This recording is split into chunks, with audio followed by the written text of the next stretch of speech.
This is my new best friend, Matt Quinn, and my name is Michael McCarthy, and I'm very, very happy to be here.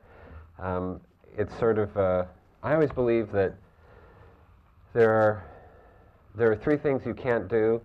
You can't announce to the world that you're funny, you can't announce to the world that you're intelligent, and you can't give yourself a nickname. That those are three things that other people do for you. So it's, and also the other thing about teaching comedy writing is, I think it was E.B. White who said, frogs in comedy both suffer with dissection, which is kind of, you're about to suffer for an hour. Keep that in mind. You're doing great. I mean, you can moderate and ask me questions if you want to. So Ben Stiller, what's he really like? Yeah, kind of an asshole, is what I've heard, actually. Have you met him before? I have. You know that to be true, yeah, right? That's in a, yeah, totally. Los Angeles, it's hard to spot because there's such a plethora of assholes. I've heard it from a number of people. Yeah, he's not. Yeah, there's just, it's So hard. who else is an asshole, Mike? Let's go down the list. Well, why don't we start by talking about how you got started and your humble beginnings before you. Oh, here. Well, not even here, but just. I'm a little self-conscious because one of my mentors and one of my best friends, Rick Thomas and Nate Herman are here. Nate was my director at Second City ETC. Also, we worked together at Saturday Night Live. And the reason I got any sketches on the air when I was a writer at Saturday Night Live is Nate Herman has such a great laugh that it sounds like a room laughing. So, and I began very quickly to just write for him. And so he would laugh, and that's how my sketches got on the air. But I started, out of college, I got, I think, the very first internship at the Second City in Chicago, and I think the Bernie Solins and Joyce Sloan, who ran Second City at the time, were just amused that a hayseed from Ohio even knew what Second City was. So they allowed me to come and study for 10 weeks. And then I went back and graduated, and immediately I think I became an apprentice then. I think it was a lateral move.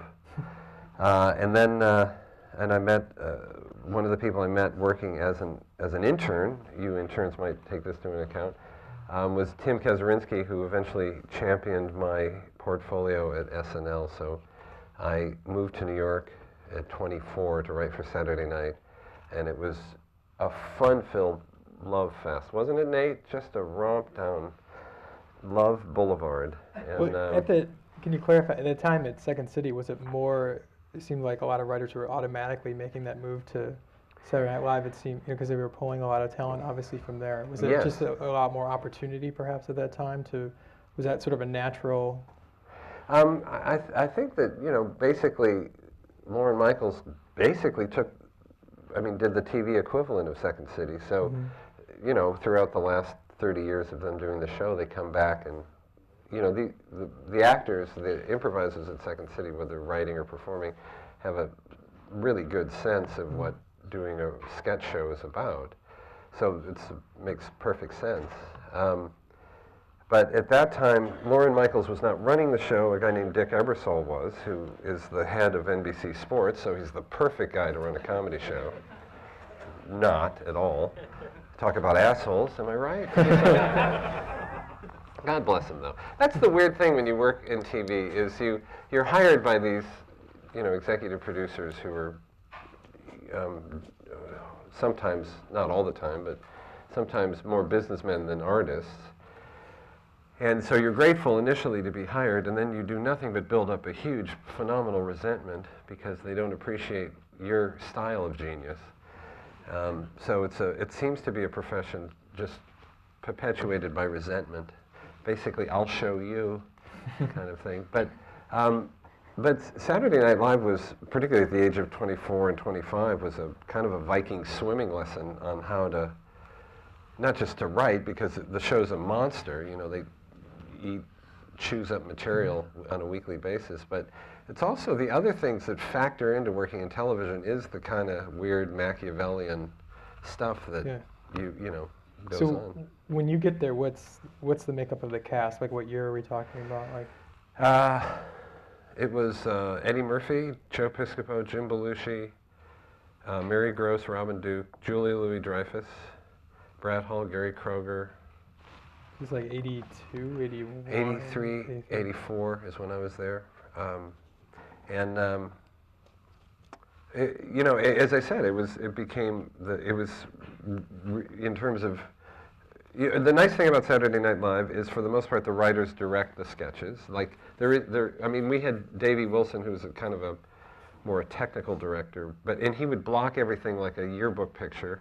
That was my big, like in early television, like Sid Caesar, the actors did what they wanted and the cameras followed them. And then Davey was more, probably to his credit, was very conservative about the action of a scene in order to capture it. And that a lot of times I thought interfered with some of the spontaneity of the show, even though it was live. A lot of times recently I wonder why it's live, because there's no up-to-the-minute stuff. It's all kind of... Plan out the week in advance. Yeah, and very machine-ish. There's no... maybe we watch to see when they mess up. So, when you first, because aren't a lot of the writers are most of the time performers as well, right? So, how intimidating is that, walking into a room first time, coming from Chicago to go to New York? And, I'm assuming, like, in some meetings, Eddie Murphy may have been sitting there, or somebody, what's that like? The very first read-through, the very first week that I was at Saturday Night Live, Eddie came in with this entourage. I never really knew what an entourage was. But then, he would walk in and he had He's got his own theme music? Basically, 40, It's crazy.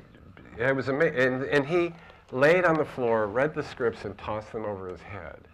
And I thought, at the age of 24, with, hours of experience, I went, "You ungrateful, how dare you? You have everything. How could you?" In 6 weeks, Eddie was my hero.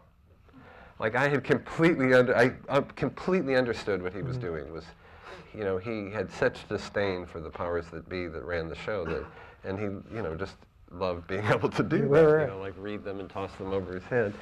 But I would say about Eddie Murphy, and I don't think Nate would contradict me, is that he was a kind of genius in the sense that he could take, like, you go through a dress rehearsal and then live, and so you go into dress rehearsals at 8:30 with 3 times, knowing that 3 scenes will be cut, and then you do, of course, you go on the air live, and when Eddie, like, when a scene got in that he didn't want to, like, he had his favorites, and if, like, a scene slipped through the radar and got in that he didn't like, he committed to it so amazing that it just.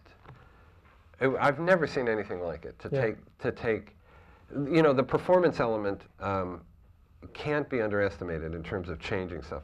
I know that good movies don't accidentally happen; they're written. But there was really something amazing about Eddie Murphy being able to grab fairly mediocre material and make it stunningly, like, unbelievable. And so, it was great working. It was a great experience. But the thing that I kind of liked was, after Saturday night, was I worked for 2 years on Sesame Street, which was sort of the antidote. Gotcha. Although it's the same amount of Coke, I gotta say.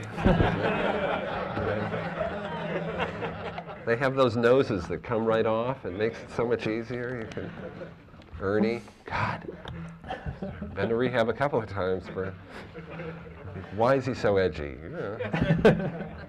But yeah, Sesame Street was, for me, and Rick and I were roommates in New York during that period, but I had never realized how much innuendo was a part of my writing. You work at Second City and Saturday night, and then suddenly the goal at Sesame Street is so pure, educating kids, and you're pitching these ideas, and you don't realize how much innuendo. You can't have Oscar turning to Big Bird and going, "Hey, check out Maria." They really have no patience for that. So I had to completely retrain my, things that were appropriate ideas. And it's a very, very, very hard show to do right, because all the sketches, what they call street pieces, Sesame Street show is comprised of 8 elements, 6 street pieces, 1 Muppet piece, and 1 cast insert. And they all have to have curriculum points. They all have to teach something. So you'll go through like 60 or 70 sketches before they'll go, okay, we can use these 8. So there's a writing staff then for the show as well? And then do you all sort of workshop those ideas, or does somebody just get assigned and say, okay, you're doing the street? Right. It's more individual than maybe it should be. There was a head writer, Norman Stiles, who worked on Fernwood Tonight. He was very good. Dulcie Singer and Lisa Simon were the 2 producers, and they were all kind of Brown Street, very liberal education oriented, and which was great because my parents were both teachers, and it was very funny working on Sesame Street because it was the first time in my career that my parents were actually proud of what I was doing. I'd always been the object of concern growing up, and then suddenly they were proud, which I could take concern fine. When they were proud, them being proud of me tossed me right into therapy, like just I couldn't deal with that. But you would get a printout of like all the curriculum points they wanted to, like the letter G, the number 7. You would get all that printed out, and then you'd have to come up with pieces that jokes for the number 7. Well, and there were fairly involved curriculum points like alternative objects for an object. Things you wouldn't, spatial relationships, very sort of highbrow. Oh, I'll tell you one. I don't know if this is appropriate. You get to a point where in Sesame Street where they'll come to you and say, do you have any ideas for a Muppet? And you go, oh, well, let me think. So this guy, I forget his last name, Phil, he and I thought we'd do something funny. So we created, and this is by far the mecca of political correctness, is Children's Television Workshop. That's where it started. And we created a Muppet called the Mommy Monster. And the concept was, like the Incredible Hulk, it's a regular mother Muppet, and then the child does something wrong, and poof, she turns into the Mommy Monster. And it was all funny. And we were trying to be funny. So you type it up in these forms, and we were very by the books where we submitted it, and and it was this this little Muppet child spills milk, and poof, I'm going to get my scissors and cut off your sex thing, was one of the lines in it. And we were giggling like kids, and so we dropped this in the baskets. And we waited. It's like beat, beat, beat. About 5 minutes later, all these doors fly open, and this Harvard PhD, are you aware of the mission of Sesame Street? I know, we were just kidding. We just did it as a joke. Absolutely no registering of anything. Are you aware of the mission of Sesame Street? And needless to say, I don't think any of you saw that episode. Yeah, I was going to ask if you become disenchanted after a while, because I'm just Saturday Night Live and then making that transition. You would think you would get bored or try to see how far you could push that line without. Yeah, I did get something on the air called. Boink is what I called it. It was Elmo, a new Muppet called Elmo. Perhaps you've heard of him. He wanted to play a game where he attached a string to a balloon and he would hit it. He would call, Boink! Gordon, play Boink with me. Boink me. Boink, boink, boink. And they did. And they rolled the credits over Elmo going, Boink, I like Boink. Boink. Giggling the whole time. Nice. So so that's Sesame Street. But it was there a favorite character you had? Like, was it Elmo? Talk about a guy with a great theme song. Elmo's is pretty good. But Sully, I think, they're all like kids. So Sully was like a very anxious to please, very nervous character, which is kind of maybe what I related to. Yeah. It was just very kind of, that was my upbringing. I was very nervous as a child. I know you look at me now and think, how could that be, Mike? But no, it's true. You have to, Big Bird turns 7 every year. And, the other thing about Sesame Street was I got the opportunity to write lyrics for songs. And that was wonderful. You would, I remember getting this check. I was later touring. What happened to me was I got upset with actors messing up what I was writing, or I felt, in my sort of young vanity.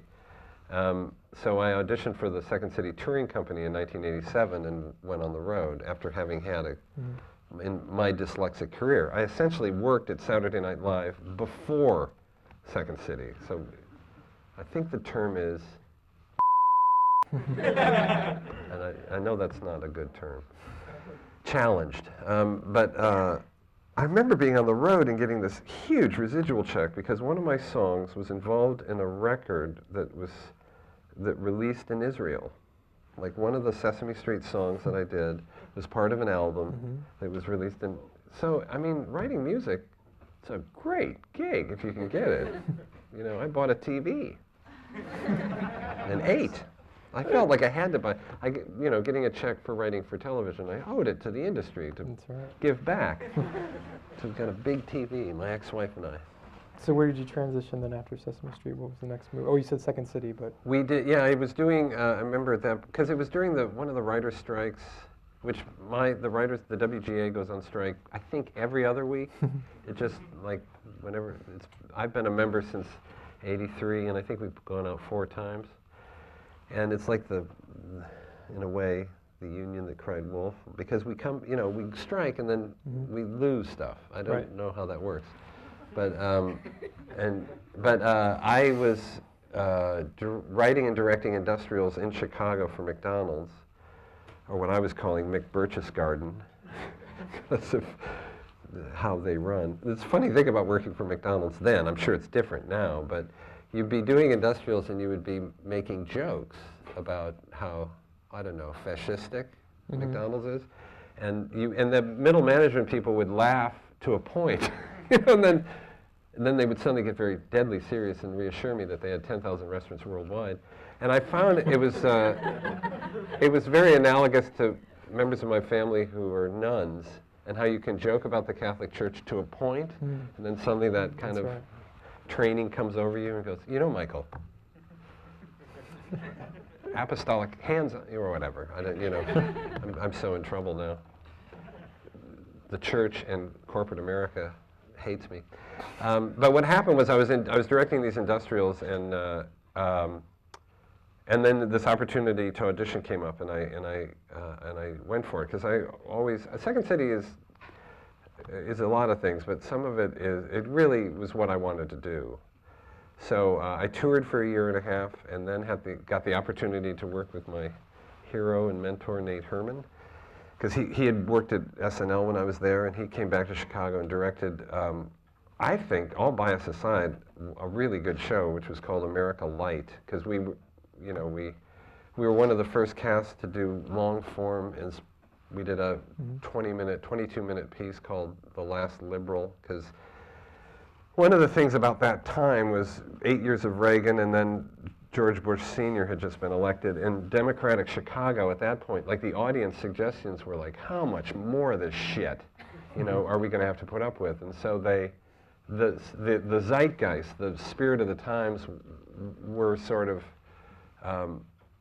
you know, political, and which was very nice for me because I was my point of view is very consistent with that. You know, I would describe slightly left of center.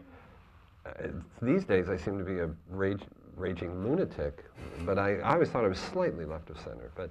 But we did a very political, topical show, and we did a 22-minute piece called The Last Liberal because that point of view seemed to be disappearing at that time. So we did a whole thing about this museum that had the last liberal on view, and he broke out and ran around Chicago, and it was Chicago in the future, so we had everybody running around the theater, and it was really, I'm very proud of that 22-minute piece. And then I did 2 shows in ETC, that was in the Second City ETC, and then 3 on the main stage, and then left for Los Angeles. And you started writing for TV shows then, for doing... I did. Yes, I worked on... Politically Incorrect and stuff like that, right? Yep. Well, the one thing about leaving Second City is they don't realize that you're a writer at Second City, you know, that you create your own material. They see it purely as an acting credit.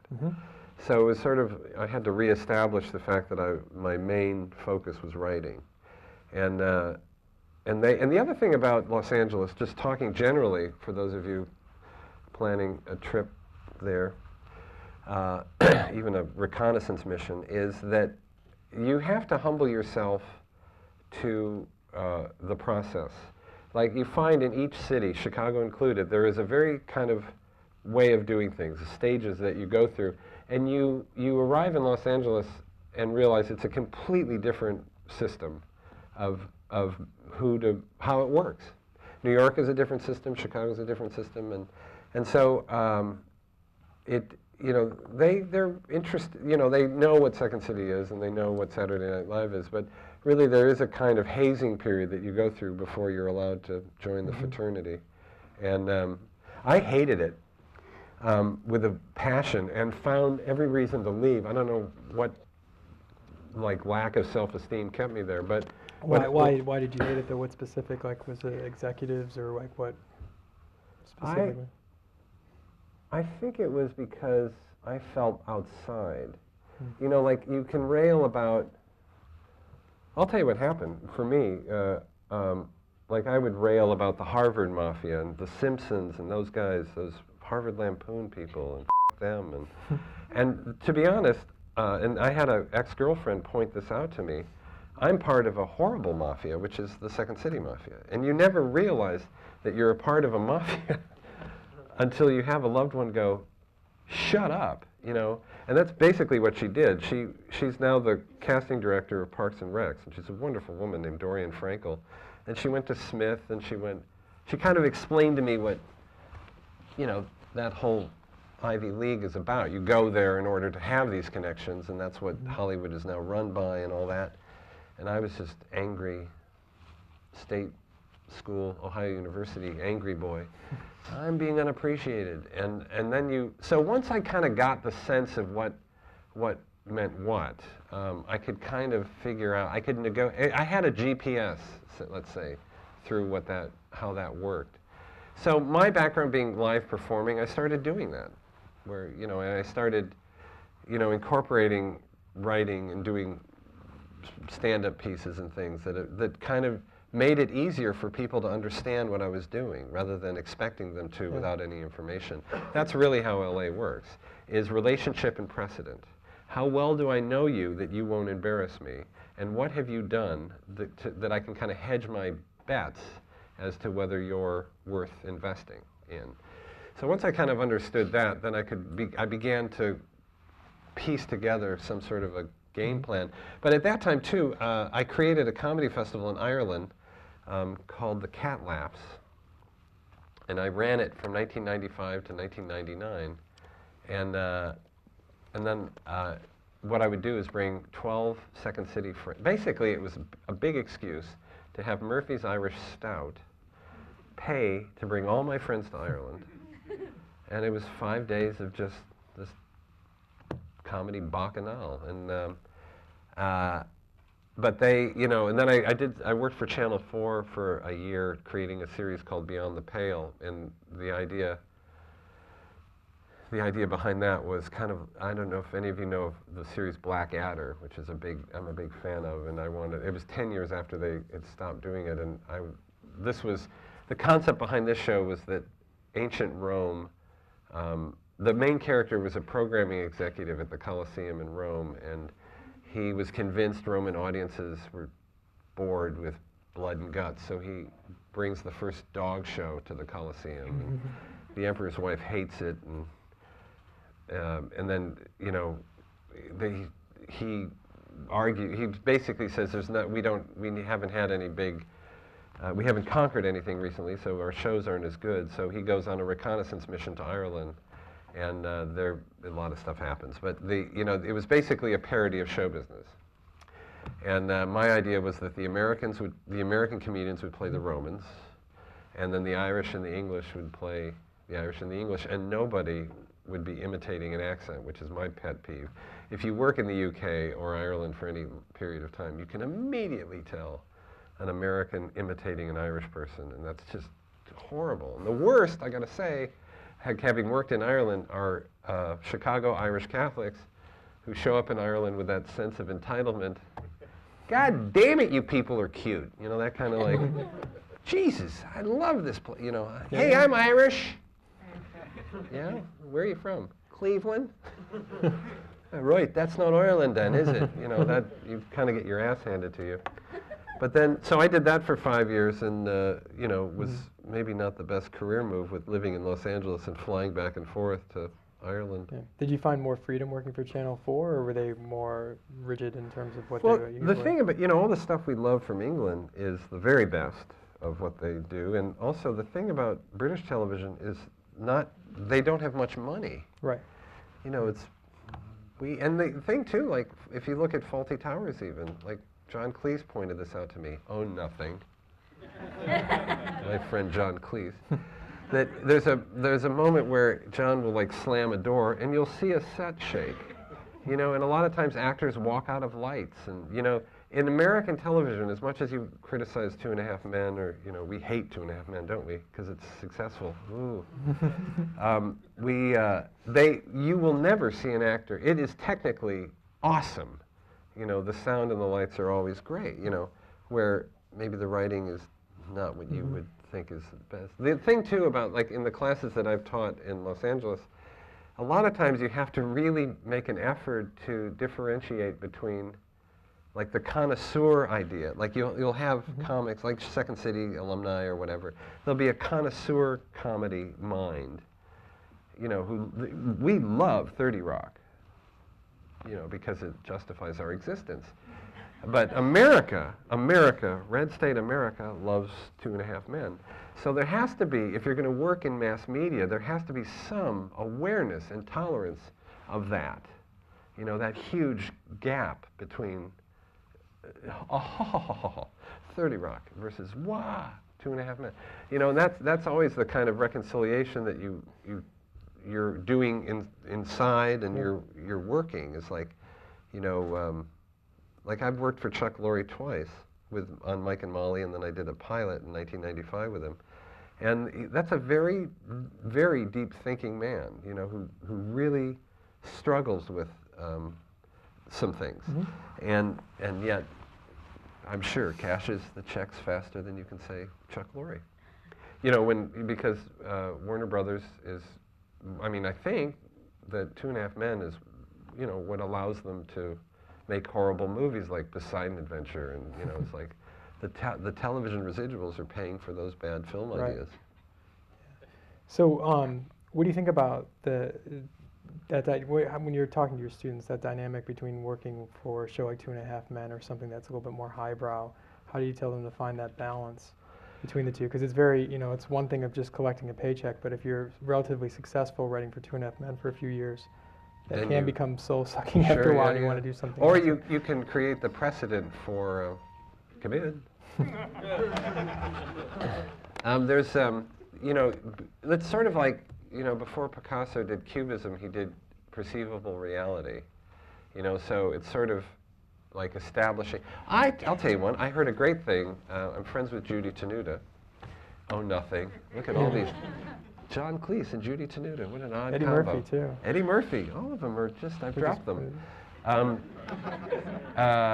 was living in New York when Judy did a live album, I think from Caroline's in Chelsea, and the guy producing the album, I think it was for Epic Records, said one of the most profound things I've ever heard, which is, because Judy wanted to do all these crazy, surreal things with audio, you know, like somebody who just got a tape recorder recording the toilet flushing. Right. It was that kind of kid energy. So you know. very edgy. Yeah. Look, I'll do impressions. And the guy said, let's do Meet the Beatles before we do Sgt. Pepper. Isn't that great? You know, let's do perceivable reality before we do Cubism. You know, and a lot of times when my students are writing sitcom spec scripts, the things that they think are innovative are actually glaring indications that they don't know what they're doing. And they have this kind of youthful, pretentious thing about, you know, and, you know, based on stuff they've learned like last week, they're going, no, this is integrity. No, it's vanity. It's not integrity if you've just started studying it. You know, shut up. You know, and so, but like if somebody like, you know, Don Foster or like people who've done this, you know, and have kind of earned their ability to experiment, you know, you have to realize that it's a balance between art and commerce. And I don't mean to rationalize my somewhat Machiavellian take on the world, but you can't, you know, and there is a, like, thinking about our friends, the money people, why are they going to do your project? You know, why are they going to allow, you know, $10 million for your movie? You know, what, you know, I always think also, I think Woody Allen was brilliant at his career, was starting with, like he wrote What's Up Pussycat, so that was a blockbuster hit. Then he takes two Japanese spy films, James Bond films, and edits them together into What's Up Tiger Lily, and dubs it. So for the investment of $7,000, he made, I think, $13 million campus on college campuses. And so, you know, money people look at that and they go, precedent, look. You know, so then he's allowed to make, Take the Money and Run, which is another modest blockbuster. And he continues to build, you know, until he gets to that point that he can do exactly what he wants. He kind of earned that. And a lot of times, there's just such unqualified vanity in Los Angeles where, you know, I'm so unappreciated. No, you're narcissistic. Really, don't go home, go to a hospital. Like, do some interior work on why you think that you're the new Woody Allen or Lenny Bruce or insert name here. You know, those people really, not that suffering for your art is essential, but you do kind of, they're brave enough to go, I believe in what I'm doing, rather than this ridiculous entitlement that, like, kids in my class, I have the worst, what would I describe them as? Hipster douchebags. I mean, some of them, not all of them, but there is a kind of like, you know, trust fund hipster douchebag thing where you go, there's an experiment, let's take away your money and see where you know, I remember. It's like the you know, American Catholic going to Irish. You know, that sort of thing, yeah. right? They think they're, hey, I'm here. right, I'm here. Hey, I'm Irish. I'm funny. God damn it, you people are cute. I heard that once, and it made me want to put a Canadian flag on my luggage. And, you know, with the sweaters, you know, I'm Irish, kiss me, or whatever, you just go, oh. One thing about traveling abroad, I highly recommend it, is as an American, you learn to talk quietly. You know, you learn to, because we're so loud as a people. Maybe that's changed, but just, like everybody, every country goes, oh, Jesus, the Americans are here. So what's your take on the current state of comedy? What's out there now, all the opportunities that are out there that maybe weren't when you were first coming up, like how do you see the comedy right now? Great question. One thing I have to say is everything is up for grabs. I arrived in Los Angeles in 1993, and there was a very set militaristic way almost of ranking. You know, like for instance with sitcom, half-hour, multi-camera, or single, it was all pretty much multi-camera then. But you would write a spec script, you would sign with an agent, they would send you out on meetings, you would get staffed on a pilot usually. You would do the pilot, it wouldn't get picked up, but you would meet people in that process who would get you hired on other shows. The next show, you work for maybe 6 weeks. It would get canceled, but then you'd get onto another show, you'd work for 8 years. Then the network would come to you and ask, do you have any ideas for shows? And they damn well better be like the one you were working on, because that's all you were qualified to think. You would do one, it wouldn't go, then the next one would go, it would run 100 episodes. You would retire to Santa Barbara and buy a ranch, and then you'd have a moment of existential angst, and you'd become a teacher for LA Unified. And then you'd come to your senses and go back to Santa Barbara and open a vineyard. That sounds amazing, actually. It is, yeah. It does. Unfortunately, it's not like that anymore? That drawbridge has been taken out. Yeah. But now everything is really, because of the internet and because of, and really I think sitcom itself has to take its lumps for being just so cute that nobody watches. And you know, there's DVD sales, and there's all sorts of other ways to spend your time. But there is a kind of I mean, it went away for, like we all whine about reality TV, how bad reality TV is, and how, I wish that, the truth is, reality TV would not have gotten a foothold if people had been engaged in some of those shows. And the truth was, they're far too cute for their own good and self-referential and needed to go away. And now, the state of the art, to kind of address what you were asking, is there's a huge, almost Maoist revolution going on, which is great for people starting out, I have to say. Because everything is, you as you know, I'm sure you know, that you get a web series going and then a network buys it and develops it into the ways, there are a wider variety of attacks than kind of coming up through the system and creating something that's identical to what you, and the other thing too is about half hour, and if it's to continue in any form, it really has to address I mean, I'm a middle-aged white man and I'm alienated by the stories. I could not be more middle of the road. And how many,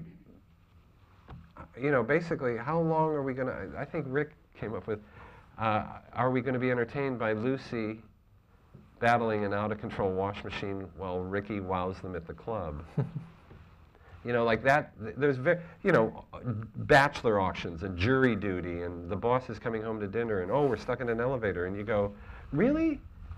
Is there nothing else that's happened in this massively homogenous world that, that qualifies as a sitcom story? And then the other thing too, that I hate, is the lack of politics and the lack of, and I don't mean my politics, but just the idea of no topicality brought in. There's no zeitgeist, no spirit of the times.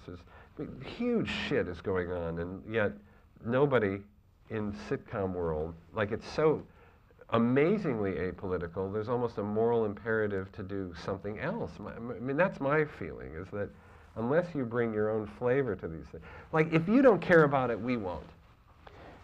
And so the one thing I tell my students is, if you, like, for instance, if you're going to sit down and write a spec script, you go, okay, you try to assess the market, and then you try to you come up with this pitch for your story that you want to write, and so you're basically doing this really bad assessment of the marketplace, and you're trying to come to that with this idea. People who do that for a living, marketing people, who make millions of dollars, do it badly. You are horrible at it.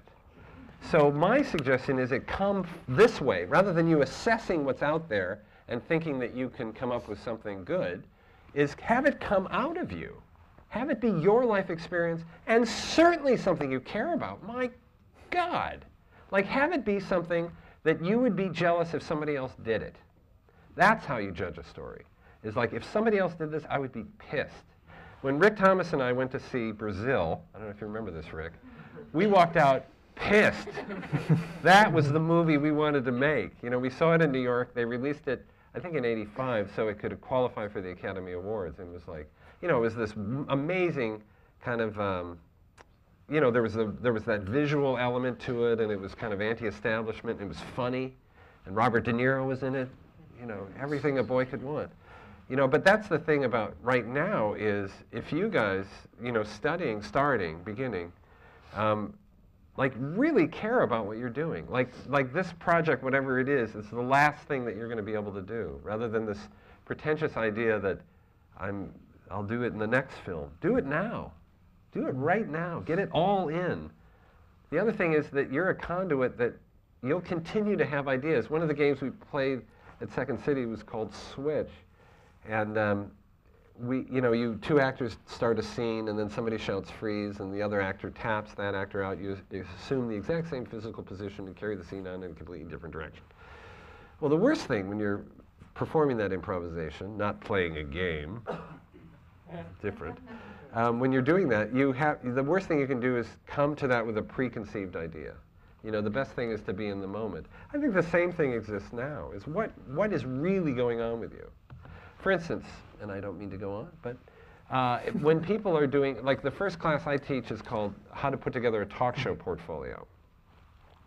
So a lot of times my students will do, for instance, they'll do a portfolio for Conan. But they'll be doing a portfolio for Conan for when they remember when they were in college, as opposed to right now. And these shows are all changing. Conan, my God, we're now dealing with resentful, angry Conan, you know. But, you know, and hopefully he'll get over it and he'll get back to what he does. But, you know, the idea is to be here now no matter what it is, rather than, you know, idealizing some hypothetical future that will never exist. You know, like, you know, we pick heroes and we go, okay, I'm going to be just like the Beatles. I'm waiting to meet Paul McCartney on a bus on my way to art school. You know, and that's never going to happen.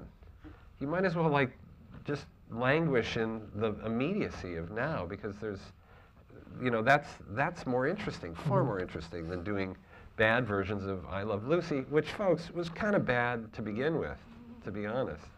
Right? I know I'm not alone. Is this on? Well, I think, yeah, it goes back to, you know, like, taking risks like that, I think, is how you get noticed, but also having a career sometimes you have to make I Love Lucy, right? And go do Two and a Half Men and all you know, that. for that time, yeah. Amazing. I just feel like a lot of times people who should know better, showrunners, for instance, who have the power, right. are too quickly not risking at that level, and we need that. Yeah, you know, sure. we need that. We need a shows that we can relate to. Yeah. So we're going to open up to some questions. You down for that? Sorry. Yeah? Sure. All right. So if you would like to... Oh. By the way, just with audience questions, please feel free to come down and use this mic, which is not on right now. Or there's an audience mic back there, just so everyone can hear your questions. I just wanted to mention that. Great. Thanks, Jonah. Very helpful. So anybody have a question? Because if not, we can, I'm sure we can... Back here?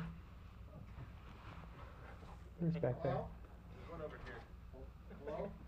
Yeah, I can. I just, Rick and I were afraid that if we said anything, we wouldn't be taken seriously. I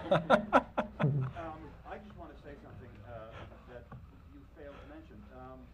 I don't know if the people here know that the writing program at Second City and the writing program at I.O. were both created by Michael McCarthy. He's responsible for the comedy writing program that everybody in town here or in LA takes. And this is just a small minor point that he forgot to mention. These were developed, these brilliant comedy writing programs were developed by the fellow up there who's giggling. Thank you, Dave. Thank you very much. Thank you. I'd just like to add, vote Romney.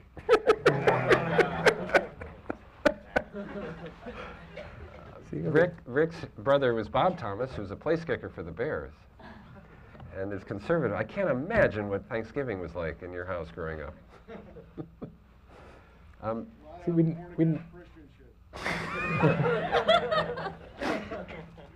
didn't get to cover prop comedy, which they, you know. Oh, I know. That would have been great. Carrot Top stuff, be really timely. We have a question though, it seems like. Oh yes, right. Hi. Okay. So, can you hear me? Yes. Mhm. All right. Great. Actually, I have a friend here who has a Writing Six show at Second City tonight. If anyone wants to go, just a plug. As a writer, and as like a performer at Second City, how and like in LA, how do you deal with like general failure? Because it, you know, it happens a lot, and like, you know, when you're not really going anywhere, and you see other people going other places that you want to, like, what do you do, like you personally? I was just saying we had a lunch earlier, and I was talking about the history of Second City. I'm convinced that there's no institution I love more, right? And it's my school, and but I think it started completely out of resentment for Elaine May and Mike Nichols. That there was the Compass Players, University of Chicago. Elaine May and Mike Nichols took off. They exploded. And I think the remaining cast kind of went, hey, we'll show you. We'll start this. And so it's kind of, that's always been sort of a foregone conclusion, I think, right out of the gates. I mean, I hope I'm not talking out of school. The thing about failure, though, is it is essential. It shouldn't just be tolerated. It should be encouraged. Del Close, who I studied with for 2 fun-filled years, is sort of the guru of Second City and improv and created long form and was a junkie, by the way, before we sort of laud him to, oh, junkie, a thing. But he made us fail. He insisted that we fail, you know, so that we could, in fact, he said it was after the 7th failure that you discovered something interesting. So, and that, you know, TV, because there's such a premium placed on success, the ceiling is mediocrity. The best you can hope to achieve is mediocre. And that's what has to change. As, you know, once you start tolerating or create a situation that allows for failure, you know, where you're not suddenly run out of town on a rail, then you start to create really, really interesting things, you know. And also, I feel like with, but the nice thing about Second City, I have to say, is the improv set allows you to fail. You know, it's kind of the institutionalizing of failure, the idea that, you know, 60-40, you know, that's the ratios. 60% fails, 40% succeeds. And then it becomes very precise theater after a while. You know, you put it through a typewriter and you kind of work on it. But I think to address your question about failure, yay! Failure's good. I love watching it too. It's like, because we live in such a, don't we, a sanitized, controlled, like I was saying earlier about Saturday Night Live, it's so, you know, a machine that when somebody f***s up, that's fun. Oh, look, real. Right, it's true. Like, anyway, if you guys want to shout something out in the cloak of anonymity, yeah. When you're talking about writing for a kids show, did you ever run into a situation where you wrote something and they were like, oh, the kids are not going to get it, go back, rewrite it? Yeah, you know, the thing about Sesame Street, this will sound odd, but it's the only job I've had, except when I was being directed by Nate, that I was asked to work at the height of my intelligence. And so, I mean, they would never go, dummy it down. They would just say, this is not right.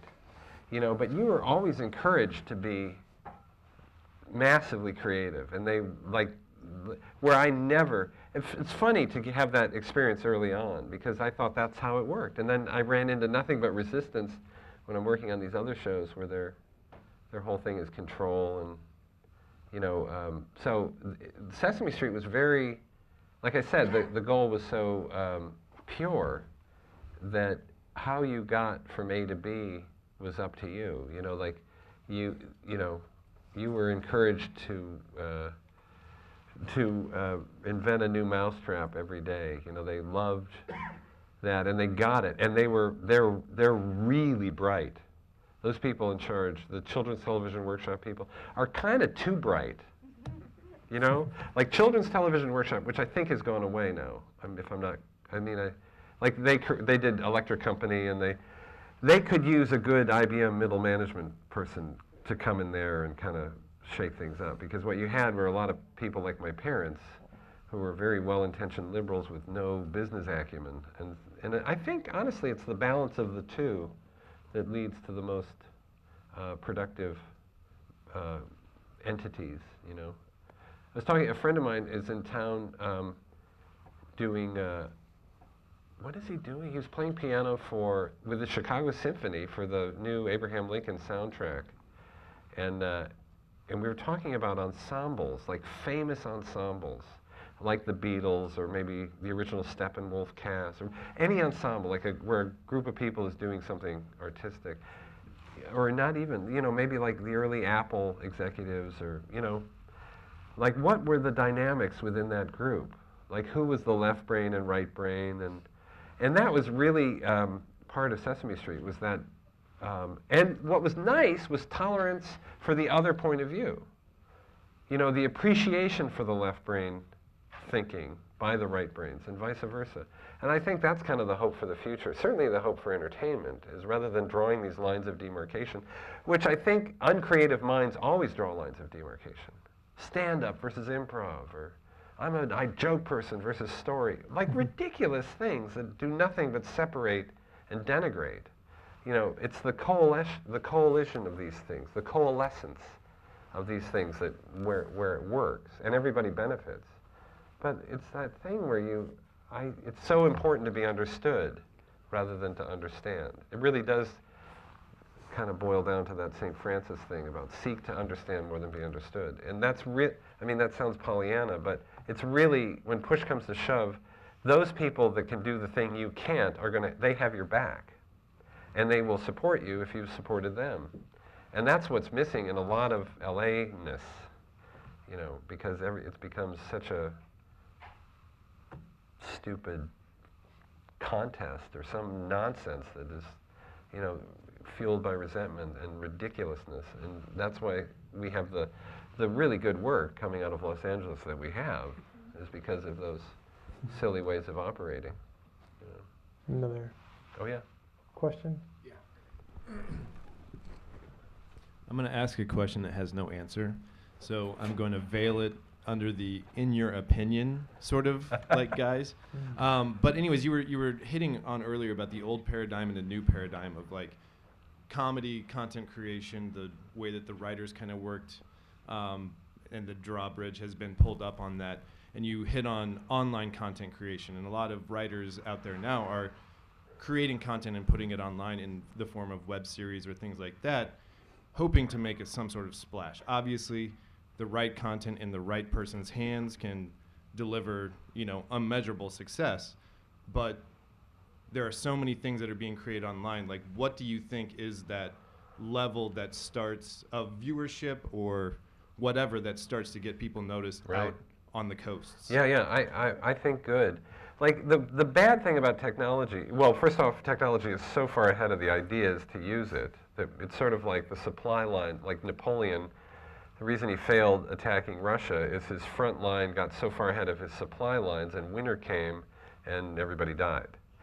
So we as creators have to fill in behind the technology. And I feel like there's nothing, I mean, you know, the danger for like people starting out, maybe some of you, is that you think that just because I have, you know, my MacBook Pro's been loaded with an editing system and I can edit, that somehow that qualifies you for, no, it doesn't. There's I mean, editing, correct me if I'm wrong, editors, is hard.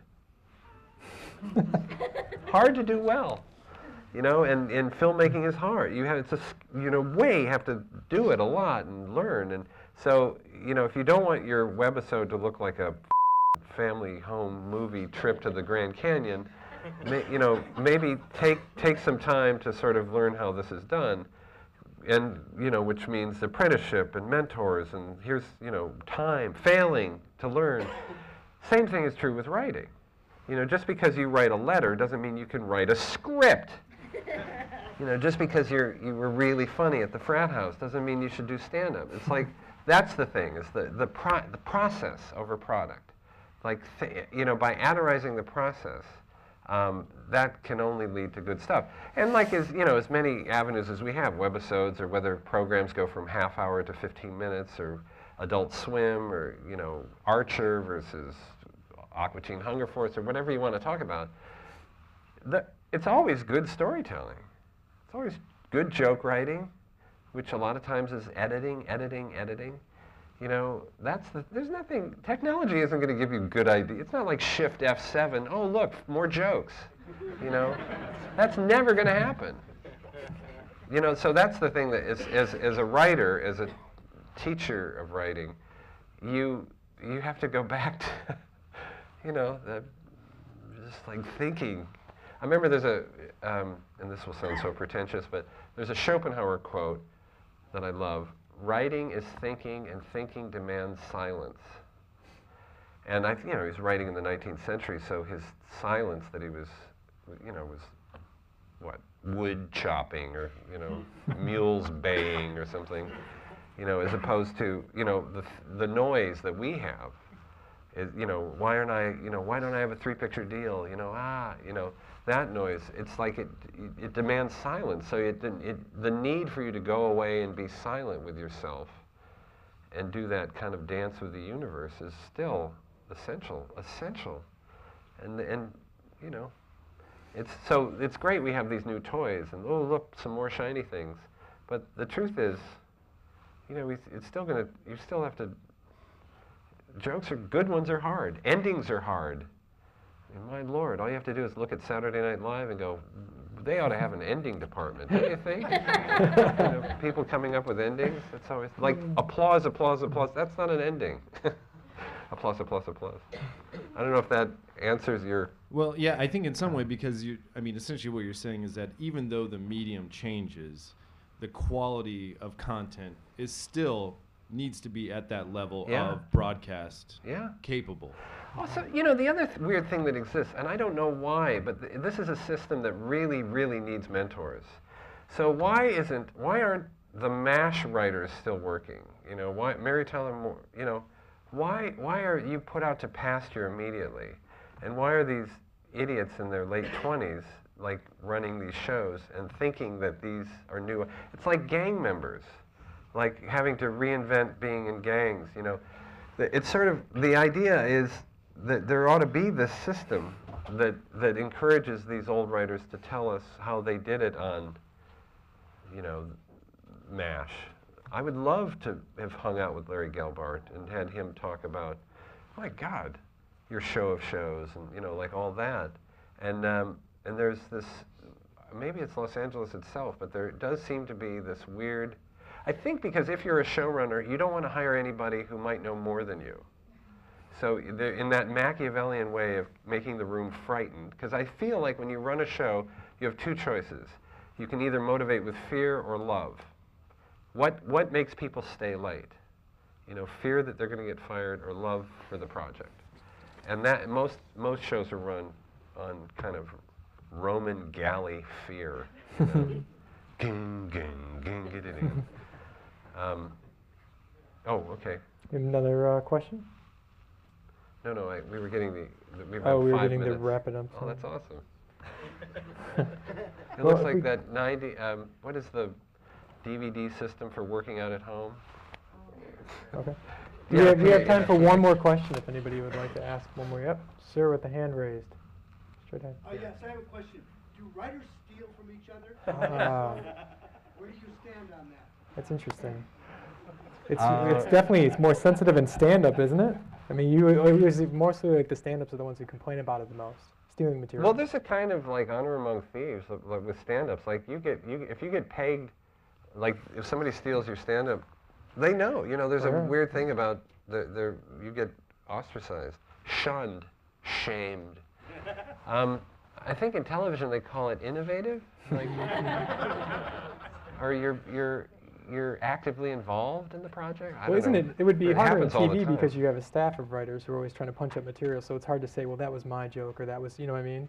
As opposed to stand-up where it's one person, it's like, that's my set or whatever, and I forget his name, unfortunately, but the guy who wrote 1,000 Clowns and I'm Not Rappaport. Thank you, Nate. Herb Gardner, thanks. He did a lecture at the Writers Guild in New York that I went to, and he's a wonderful advocate for what the Dramatists Guild has. If you write a play, you cannot change one word of the playwright's script without written consent. How great would it be if TV writers were not the whores that they are, selling their copyright so they can have a pool? I don't know why you sell, but the idea of you cannot change one word. Then then the point of view doesn't get spread all over the place, and But I always thought that was a phenomenal point. Like that Paddy Chayefsky, part of his deal for writing Altered States was that Ken Russell could not change one word of the script.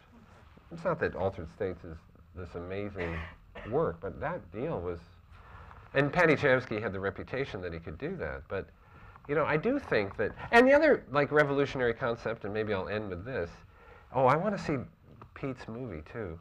We'll end with that. But Second City has the thing, assume your audience is at least as intelligent as you.